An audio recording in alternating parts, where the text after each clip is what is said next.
you say if I told you things had never changed and we'll find a way to take our dreams and rearrange them?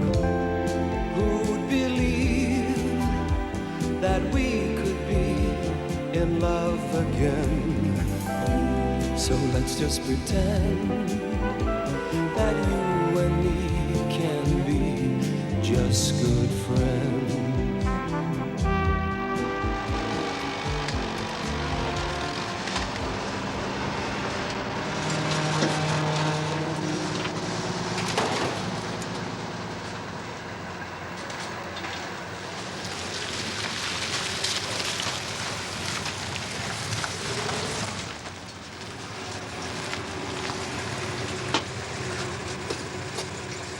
All right, Tom? How you do, Carvings? Nah, I just found it in that pile of metal over there. Where's the old man? He's over there somewhere. Cheers. Dad! You got a minute? I'll be with you, Vincey. It's worth considering, Clifford. Give it some thought, that's all I ask. I don't want to go round the world. Negative thinking, Clifford. Look, all you need is a pair of boots, a compass and a knapsack on your back, and in a couple of weeks you'll be hitchhiking through Iran. Iran? But they kill people over there. Don't let quaint local customs put you off, Clifford. Give it some thought, that's all. And should you decide to devote the next 10 or 15 years of your life travelling this world, gaining experience in a daily dice with death, me and your mother won't stand in your way. I'll bear it in mind, Dad. Good boy. I mean, look at your brother Vincent. He's done his share of travelling. I never travelled, he's just gone on the run. Well, whatever. Give us that.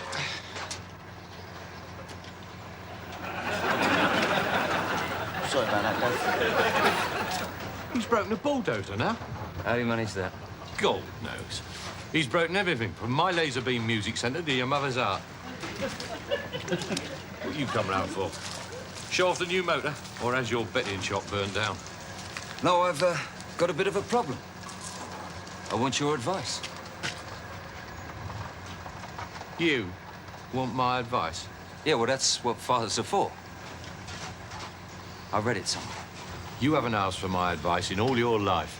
Ah, but as I said to Debbie Matthews on that nature walk in Epping Forest, there's a first time for everything. You and Deborah Matthews were expelled. Ah, but that's the way to get expelled. Be smoking in the toilets any day. I should have had you doctored years ago. We can talk in the office.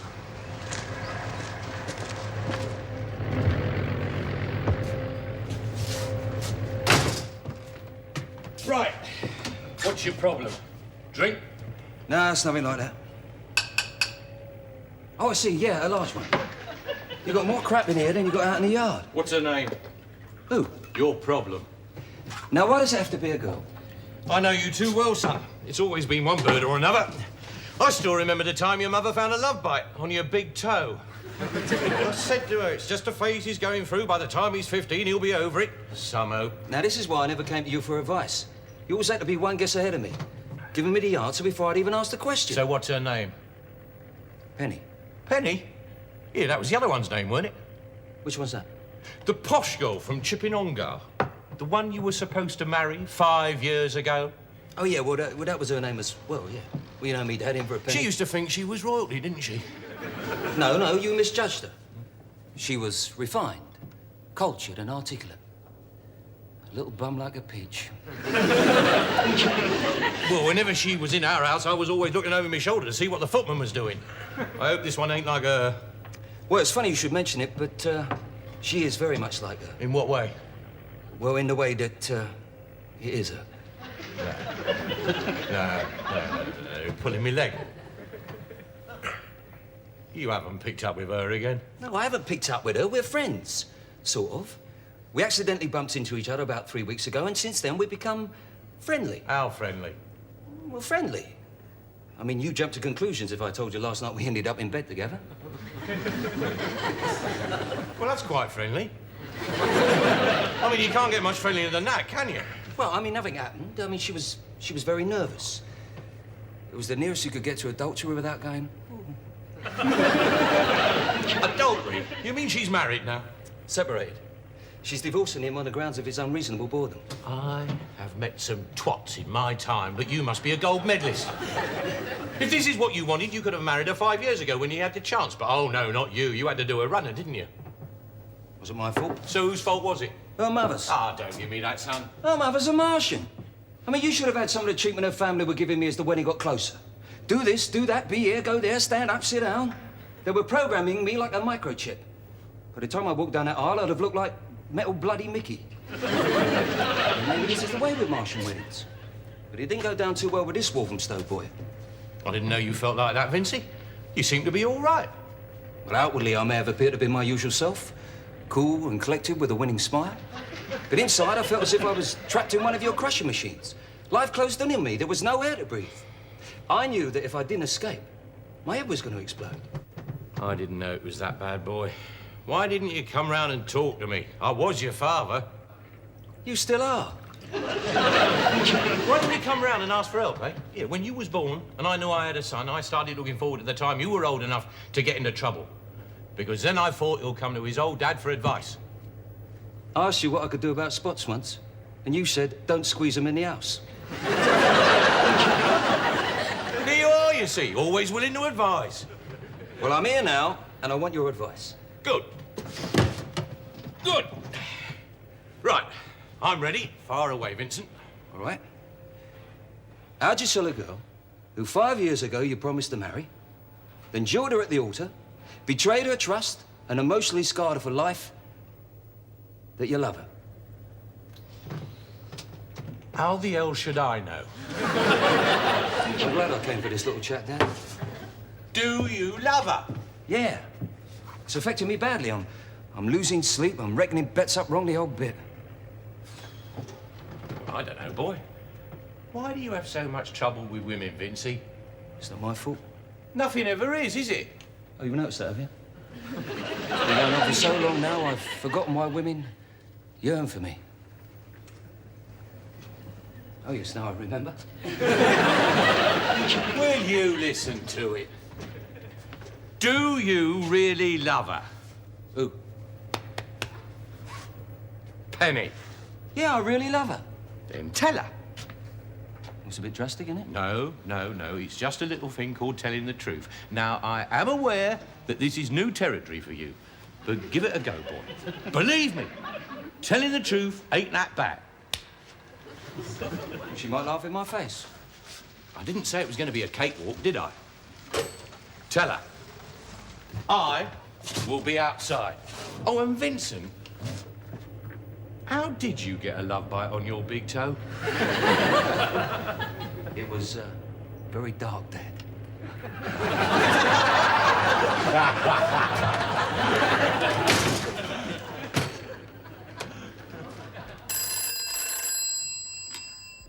Oh, hello, Mr. Warrender. Oh, sorry, Mrs. Warrender. Drunk again, Vincent? Yes, am I, Mrs. Warrender. Could I speak to Penelope, please?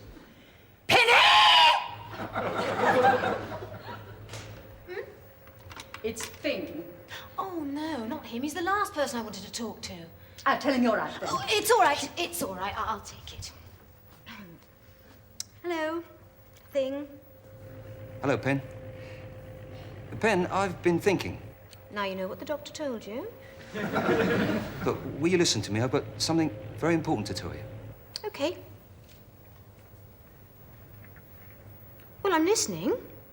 Pen,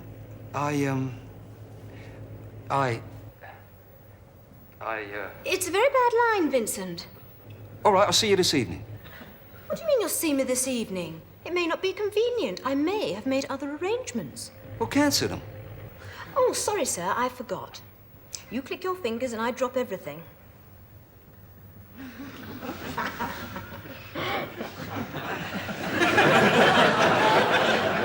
All right. See you about 8:30.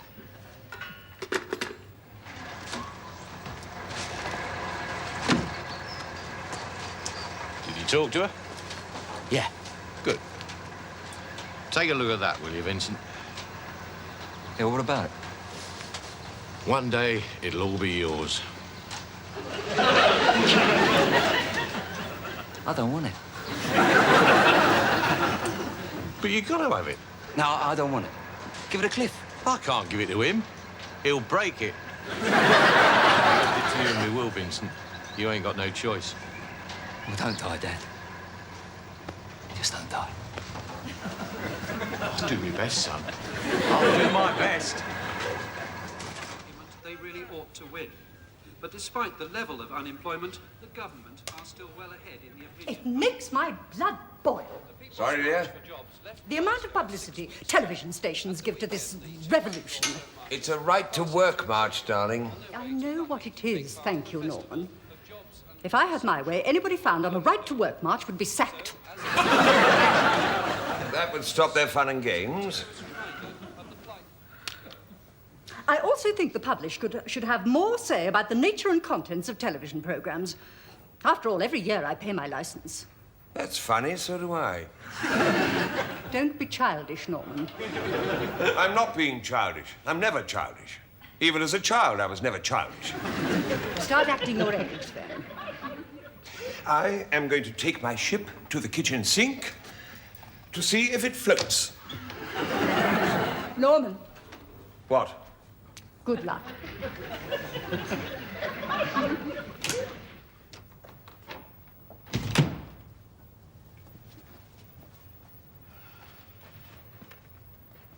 I shouldn't be too late, but don't wait up for me. You're making yourself look pathetic. Look, Mother, let's understand one thing. This is your house, it's your furniture, but it's my life. Yes, and you should get him out of it as fast as you can. Should I really? Oh, it's so easy to be brave for someone else, isn't it? Secure in the knowledge that if your advice turns out to be wrong, you can just walk away from the mess unscathed. Unscathed? Do you think I walked away from that disaster 5 years ago unscathed? Oh, no, Penelope, I was emotionally crippled. It took me years to learn to walk again.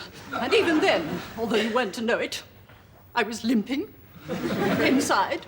And I have just learned to run and jump again. And this happens.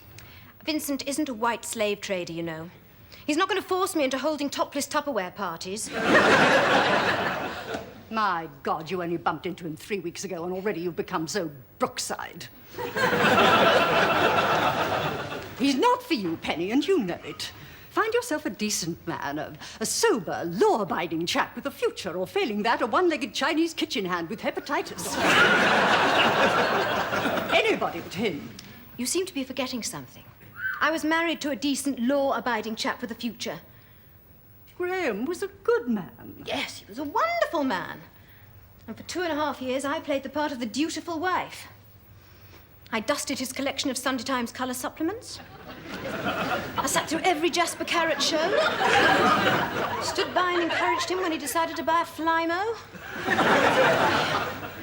Until the cell-destroying tedium seeped right through to my bone marrow. But he was reliable. Oh, yes, he was like a quartz clock. Do you know, the first time he asked me out for a date, he said he'd meet me in this vegetarian restaurant at 8:07. I should have known then what I was letting myself in for. I mean, who meets anyone at 8:07? And he arrived at 8:07. So the last thing I need is reliability, but, oh, you wouldn't understand. I would. When I'm meeting Vincent, there's unpredictability in the air. I feel excited. Where will we go? What will we do? Will he be there? And that's the difference between the two of them. If Graham asked me round to his place for something to eat, I knew it was because he'd found something different to do with brown rice. When Vincent asks you round to his place for something to eat, you know he means breakfast. And I like that. I know it shocks you. It doesn't. I just love that feeling of insecurity, and I'm sorry, is it me? Or have you actually been agreeing with me? I understand what you're saying, darling. Believe me, I understand it only too well. I don't think so, Mummy. You have to experience it. And you think it's beyond me to have had experiences like that. I haven't always been your mother, Penny. Once, I was a woman. what are you trying to say? You may not believe this, but I was a passionate animal once. Well, more than once, actually. Oh, yes, I know the thrill of being with somebody so special that you would do anything for them. I've warmed myself with the fires of illicit love and felt the pains of their beautiful torment. And I'm going to turn round now, and if there's the slightest suspicion of a smirk on your face, I'm going to slap you right across the cheek. I wasn't laughing at you, Mummy. I never told you this before. I never thought I would. But your father wasn't the first. The first what? Oh, he just wasn't the first. Oh, I see. Did you ever tell Daddy? Many times. There was a man in my life. His name was David. I was 19 and he was 23. He was very strong and very handsome. Not the most intelligent man you've ever met. I mean, you wouldn't leave him alone with a crossword puzzle. But he had a smile that was so warm and inviting, it completely took your mind off the rationing. One day, we went away for a weekend to Selsey Bill. Selsey Bill. I've heard it's very nice there. So have I. I told my mother I was going to a Girl Guides reunion. I'll never forget arriving at the hotel. I thought everyone was looking at me. I could feel their eyes burning into my back. Then again, I suppose the uniform did draw attention. You mean you went away for a dirty weekend dressed up as a giant brownie? Well, I could hardly change into my other clothes on a crowded train, could I? We spent 2 days and 2 nights together. We used to walk along the beach just holding hands and listening to the silence. One night we plunged into the sea for a midnight swim and then lay on the beach and let the warm night air dry us. You were in the nude? I didn't look, darling. I'll never forget that night. It was the first time I'd enjoyed myself without laughing. After we came back, he seemed to change. I wouldn't see him for weeks on end, and then suddenly he'd turn up out of the blue with that smile. And Did you love him? I cried for him. That's like love, isn't it? Oh, yes. That's just like love. And when I cried, he'd take my face in his hands and kiss each tear away. Your father tried it once, but he said they tasted salty and had to suck a mint. Oh, you see, darling, men like David and even Thing, they're no good. They need freedom. They die in cages. And that's what happened to David and I. One day, he went away and never came back. Where did he go? Korea. Korea? Vincent likes to assert his independence by going to the pub or the dogs. Korea seems a bit extreme. He went there for the war. Oh, the Korean War. Yes, it was held in Korea. That's why they called it the Korean War. Oh, that's why. I was sad and frightened, but at the same time proud and excited. My man was a warrior, locked in combat with a foreign foe, fighting for victory and glory. I lost touch with him at first. He was constantly being posted from this naffy store to that naffy store. He seemed to spend the first 3 months in perpetual transit. And then, one day, we had a bit of luck. The jeep that David was traveling in was attacked by a MiG dive bomber. Oh, that was fortunate, wasn't it? Yes. He wasn't seriously hurt, just a shell shock and concussion. But this is what I mean by a bit of luck. An old school friend of mine, Edna Springer, nice girl, big feet. Well, she'd started working as a nurse at the military hospital at Suncheon. So I used to write to David, but address the letters to her. Why? Well, because by that time I'd become engaged to your father. He didn't think it was odd that I should become pen pals with an old school friend. I wrote 15, maybe 20 letters. He only replied to the first one. Oh, I was angry and hated him. Once, I even wished that he was dead. It was 2 years before I found out what had happened to him. Oh, Mummy. He died? No, he'd married Edna Springer. met her at the New Year sales in Oxford Street. She showed me pictures of the wedding. Oh, it was one of those romantic military affairs with a background of shell craters and portable latrines. Him with that smile. And her with those feet. I never realized that you married Daddy on the rebound. A rebound? It was more like a ricochet, darling. Oh, no, I'm being unfair. Your father's a good man. You see, darling, life may be richer and more exciting with men like David and even Thing. But with men like your father, well, you always know the rates will be paid.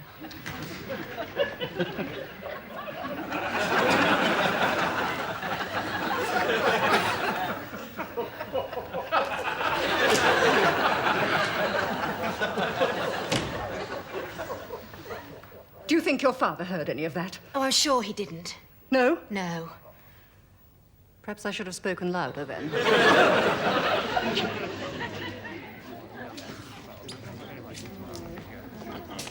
There you go. Oh, thank you.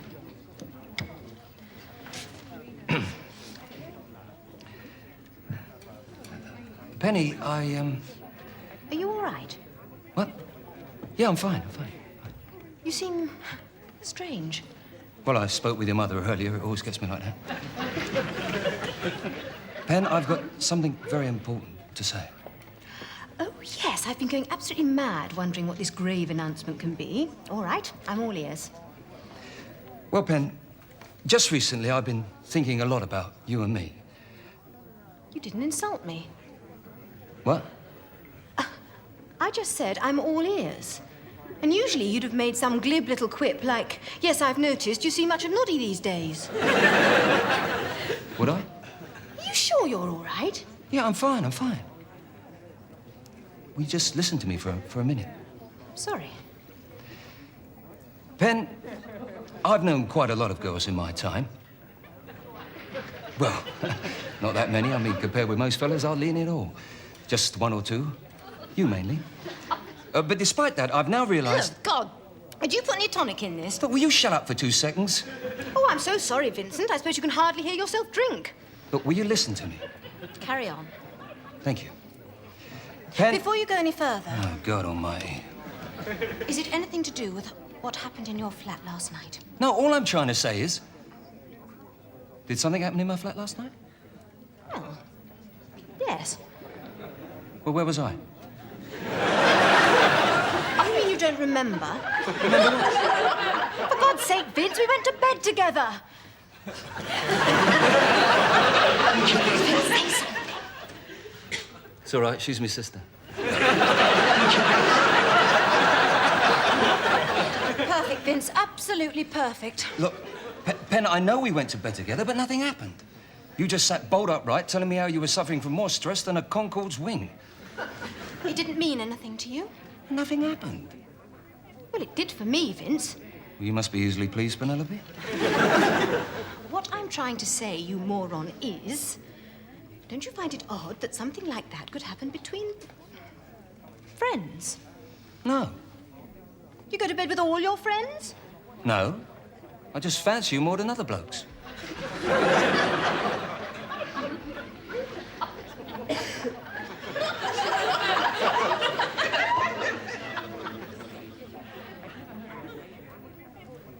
Why are you doing that? Doing what? Feeling guilty? Me? You're behaving like a child who's been caught stealing sweets. You just smiled at that girl. No, Pen, I had something stuck with my teeth. I just went... Oh, don't be so silly, Vince. All I'm trying to say is that you don't have to feel guilty or embarrassed because I'm here.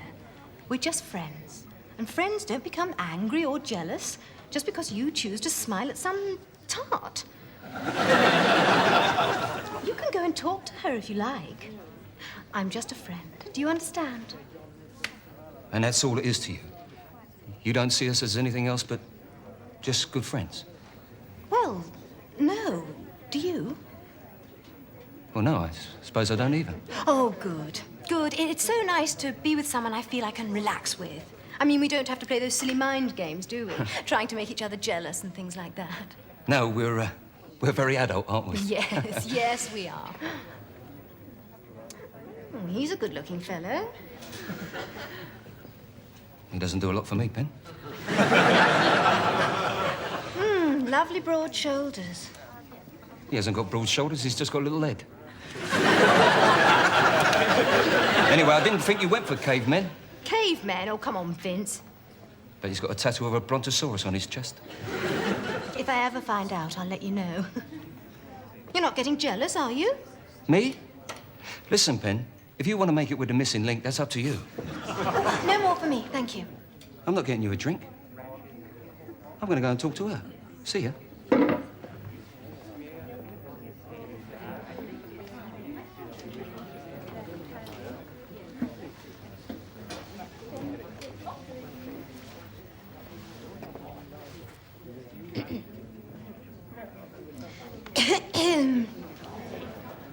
Hi, I'm Penny. Oh, hello, I'm Robin.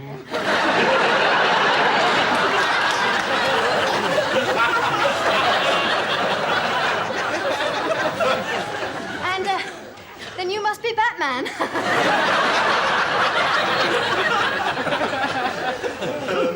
Well, bye. Saucy little mare.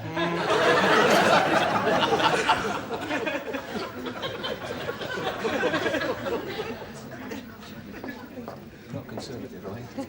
Not quite. Sorry to interrupt. Oh, you're not going, are you, Pen? Yes, I just brought this over for you. Oh, thanks. It's all right, Vince. That's what friends are for. You, didn't crack it with the Flintstones, then? No, you'd have stood more chance. Well, bye then. Pen, I'll, give you a ring. Vince, will you promise me something? Name it. Don't go to Korea. Who told you?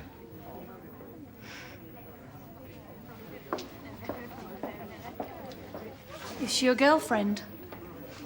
No, we're just good friends. Right, do you fancy a quick one? Thank you. Oh, all right. Well, we'll have a drink first.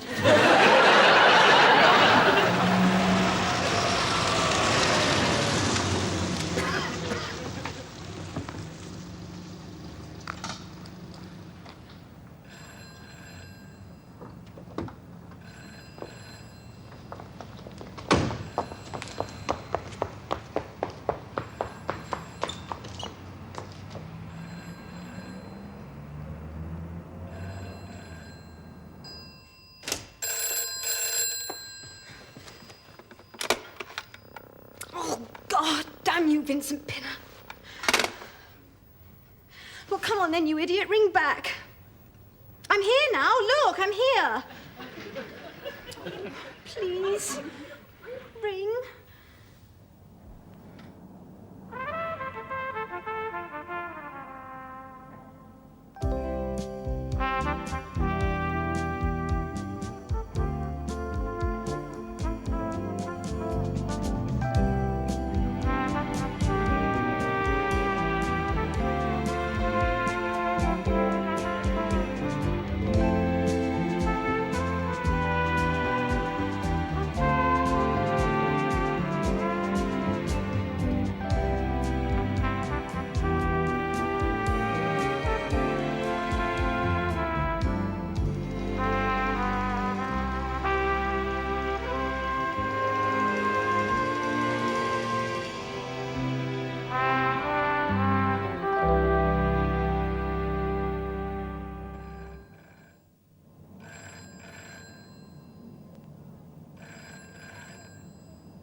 Hello? Hello? Oh, hello, Pen. It's me, Vince.